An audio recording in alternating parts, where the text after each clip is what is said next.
reliable, and researched. This is Experts on Call, the show focused on delivering leading-edge news and information on today's most beneficial products and services. This is Experts on Call on AM 650. It's my party and I'll cry if I want to. All right. You would cry too if it happened to you. All right. Tony Giventu is the Executive Director of the Condominium Homeowners Association of British Columbia. He is my co-host on Key Pacific's Talk About Strata, and he has been, since program number 1, this show's music director and has selected a Leslie Gore classic to keep us on the right track here as we come back with our special guest, the acting chair of the Civil Resolution Tribunal. Cheryl Vickers is with us on this edition of Talk About Strata. The Civil Resolution Tribunal, about a year away from being an active body at play in British Columbia, and a very busy year ahead you have. What kind of staff size do you have, Cheryl, now, and what staff size do you expect to have? Oh, is this a party of one so far? Pretty much. Actually, no, I have just had 2 staff people seconded from the Attorney General's Ministry who were formerly part of the Dispute Resolution Office there. Are now seconded to the Civil Resolution Tribunal. So we have an acting legal officer and an acting executive director. At some point, as we get closer to opening the doors, these positions will be posted and proper processes gone through to fill them. It's anticipated, I think, the tribunal will have somewhere around 8 staff at this point. And how many members will there be? How many tribunal members? A lot, I think. So it's more. A tribunal implies 3. So obviously there are going to be more than that. No, I think that we'll have many, many members. Of course, at this point, we don't really know how many cases we're going to have. But you said you expect to be inundated. Exactly, I do, especially on the Strata side. So that's part of what has to happen between now and we open the door too, is we have to recruit members, and I want members, and the plan is that the members of this tribunal will be experts in strata law or in the other kinds of claims that the tribunal will do. So we need to find those people. Right. We need to get them on appointed. We need to provide some training for how to work in this online world, how to transfer the dispute resolution skills that they may already have into an online environment. So that's huge. And tons and tons of work. Exactly. 1 year and a whole lot of work to be done. Tony, we've talked a little bit about the sorts of cases that are going to cross the desk of the tribunal in the years to come. And you're during the break mentioned that, a lot of it is going to be the stuff of which Catherine was talking about in our last segment. Nickel and dime nuisance nonsense, but really emotional and terribly annoying neighbor-to-neighbor complaints. Well, incredibly adversarial, too. That's the problem, is that, we just step back a little bit and everyone still has to look at everyone else in the parking lot or the elevator. Yes. Right? And you suddenly create all this animosity and this adversity within your community. Your strata corporation suddenly gets distracted from what they should be doing, which is the management of their operations and the maintenance and the repair of their property. Right. And they spend all of their energy on these kind of disputes, which are costly. It has implications to the well-being of the community, and so having a quick resolution to these problems, I think, is going to be a greater contribution to our culture of strata living than we think. I think that's one of the underlying benefits of this, is that it really helps communities resolve issues much quicker when they do arise, and it isn't going to be a burdened cost. We're not going to be looking at people having to pocket out $3,000 to $5,000 for a lawyer just to write a letter or to get some assistance on this type over of a $200 issue. Over a $200 issue. Right. We're now spending $1,500 on legal services on a $200 issue. But why wouldn't you? Because it becomes a an injustice as far as it's viewed from an owner. So, I think those are some of the things that we're looking at and how we can see an evolution out of those. 604-280-0650 in town, and from around the area, 1-877-280-0650. Our lines are wide open. We're in Port Coquitlam next. Ernest, good evening. Good evening, and I don't know if you have time, but I have two questions. Go ahead. The first one is about our condo is 14 years old, and I understand depreciation reports, and there's some people on our Strata Council who are suggesting that we don't. We've had a quote, an estimate for our depreciation report of $3,000 from an engineering firm, and some people on council say that's not a requirement to undergo the depreciation report. And my understanding that it is. So I'm wondering if Tony maybe could clarify that. Okay. How many units is your Strata, Ernest? 38. Okay, so all Strata corporations of 5 units or more in British Columbia are required by December 13th to have a depreciation report completed.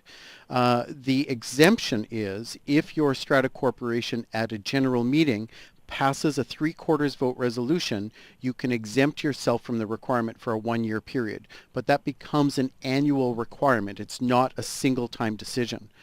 Some of the challenge around that, though, is the repercussions of doing that. I can't comment on the cost that you're getting. I was but about to ask you, is $3,000 a pretty typical requirement or a tab for It's certainly within the average costs, okay, right? Right. And so that's not an issue. But from the Strata Corporation's perspective, as a 14-year-old Strata, you're at a time in history where knowing what you have to repair, right, when you have to repair it, what it's going to cost, if for no other reason your Strata Corporation gets a report so you can create a responsible operations plan, it will save your Strata Corporation a lot of money in the future. I think the biggest challenge we see that is really unfortunate for Strata Corporations is the whole concept of deferment. They're not aware of what's coming till it's too late. And when they start repairing and renewing components suddenly it's a after huge they fail, cost to all of those residents. The costs just compound, and everybody pays for it, right?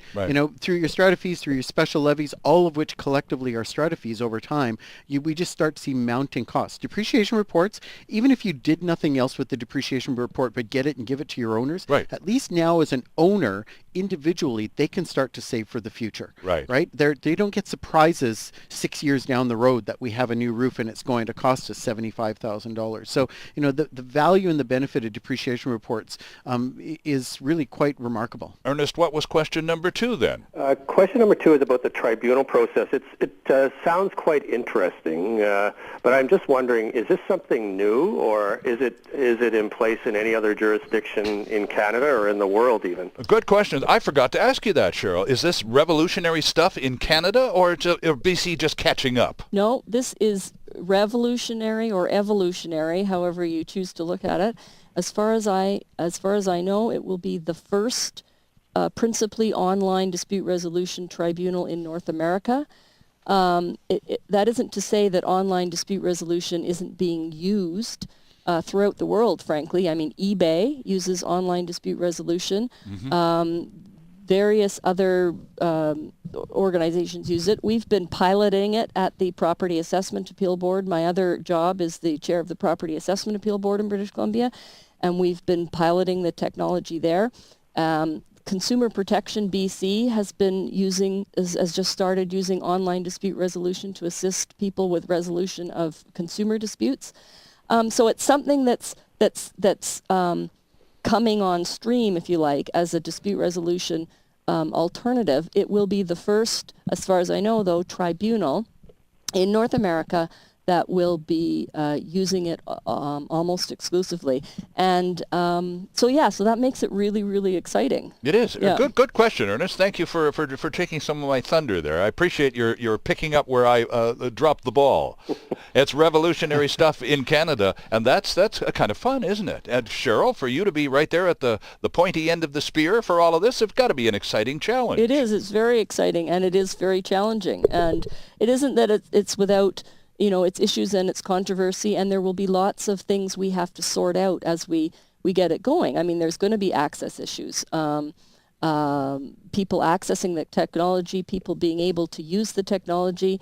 But we're very confident that we'll be able to resolve a lot of those issues and provide the necessary support for people. Ernest, thank you for your call. How do the lawyers feel about all of this? Because in some ways you're taking business away from them, and in other ways you're accelerating the process by which minor grievances, relatively speaking, get resolved. So what's the official stand of the Law Society on all of this? Well, many in the legal community are not on side, and there has been some concerns raised, but many in the legal community are, and so it depends on your perspective, I think. But there has certainly been some opposition from the Bar Association and others, and we're just going to have to work through that kind of opposition. And I think, frankly, many lawyers are going to have to figure out a new way of doing business and providing service and assistance to clients. What are you hearing at CHOA, Tony? Well, I think that our members and condo owners across the province are tired of the excessive costs and delays that are associated with getting some solution and justice. Sure, right? right. Like Over, relatively speaking, petty matters. Right, and not to be derogatory of the legal community because they provide a great service, but the profession hijacks the court system, and costs are excessive. It's just there's You just realize no we've other way had around quite it. quite a nice procession of lawyers through our studios no, on this program I in do, recent months. And it may be a little difficult booking more after this assault on them on the airwaves. Well, but they're good sports, and the ones who come to this program really know their stuff. Well, and they agree with that principle also. They understand that the process takes far too long, it costs too much money, and there needs to be a better way of resolving some of these things. I think the provincial government, Shirley Bond when she was the Attorney General, and now we have Susan Anton. Right. I give them 10 points and 2 thumbs up for having the courage to push this forward, and they've been met with some opposition around it, and they're continuing to push it forward, and constituents across the province should be calling their MLAs and saying this is a good thing. We need this to go forward. We need this to continue because we really need a way of solving problems. So our communities aren't bogged down and anchored by problems, right. And we're not spending our money on solving disputes. We're spending our money on our buildings and our operations and our communities, and that's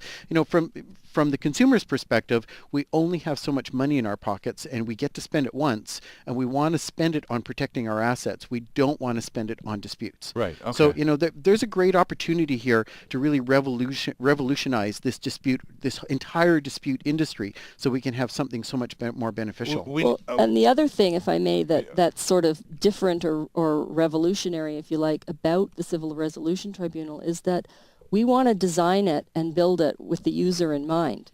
This is built for people to be able to use themselves. It's not built for lawyers. It's not about process. It's about resolution. And I am really committed to consulting with ordinary people, citizens who will be users of this tribunal. Strata people. Exactly. Well, and other users of the tribunal, to build something that will work for them and meet their needs. Right. And what we hear often from people who are accessing the courts and are finding themselves having to use it without legal representation because they can't afford it, is that it's not user friendly, and this is going to be designed for people to be able to use comfortably. Okay. Need to take a quick break here. Back with lots more on Quay Pacific's Talk About Strata. Line still open, 604-280-0650. From out of town, it's 1-877-280-0650. More of your calls and more with our guest, the acting chair of the Civil Resolution Tribunal, Cheryl Vickers, after this quick timeout. There's still more ahead with Experts on Call, the show focused on delivering relevant and beneficial consumer information. This is Experts on Call on AM 650.